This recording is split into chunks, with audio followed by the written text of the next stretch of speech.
I'd love to understand your study of, and for you, this is basic, demography 101, but some of the lessons from China's one child policy, how that Sure. experiment fared, what the initial premise was behind it, and then how that's Mhm. actually created what's been the great impediments to China. It's actually was in some sense a boon to the United States, because were it not Mhm. for that, China might actually have leapfrogged the United States permanently. But that hubris, I think, is Yeah. one of the gating factors that has limited China's ability to eclipse the United States.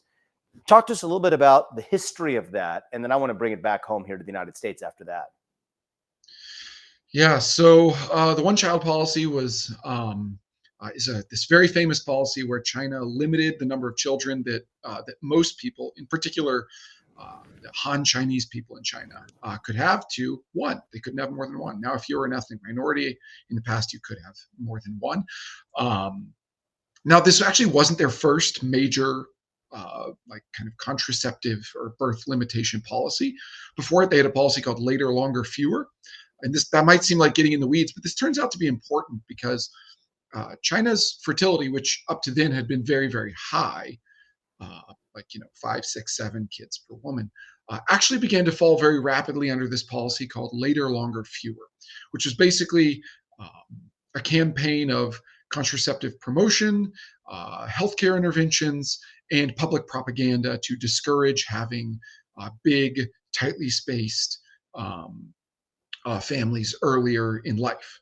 Um, Now, later, longer, fewer reduced fertility, but it didn't reduce it fast enough or hard enough to meet the lofty goals of the wise bureaucrats of the CCP. So they implemented one child, and the one child policy took what had before been kind of um, still a pretty aggressive and often coercive nudge, but put really, really stiff penalties on having more children, and it gave local party officials much more clear targets and goals to hit. Um, that they needed to reduce fertility by this amount or have this many women Now, why did sterilized. they want? I mean, what was the original policy objective for saying that we want to have fewer children in the first place? I mean, they went through great efforts, and we can get into So that. But why? China Yeah. had this huge, yeah, yeah, yeah. So China had a big famine in the, I believe it was the 60s.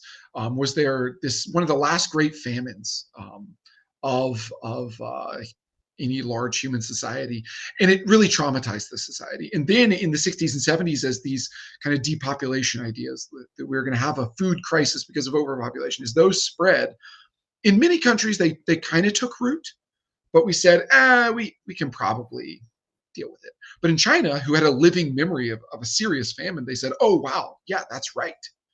And so they were deeply influenced by people like Paul Ehrlich or the Club of Rome to adopt these population control policies. And the net result of them is, yeah, fertility fell. But it's not just that it fell a lot, and it created norms. Okay, so China is one of the only countries in the world where if you ask people, how many kids do you want to have? They say a number way below two. On average, it's like between 1.2 and 1.5. In almost every country in the world, even very low fertility countries, women still report wanting maybe 2.2 kids. But in China, they report far fewer because the government successfully propagated new norms of a much smaller family size. And those norms are now basically just wrecking the Chinese government's ability to increase fertility, because today China's trying to raise birth rates. They now have a 3-child policy for Han Chinese people. Interestingly enough, at the same time, they are trying to suppress fertility of non-Han Chinese people, so like Uyghur or Kazakh minorities. So the groups that were having big families, now they're trying to crush. The groups that they spent decades crushing, they're now like, okay, please have babies now.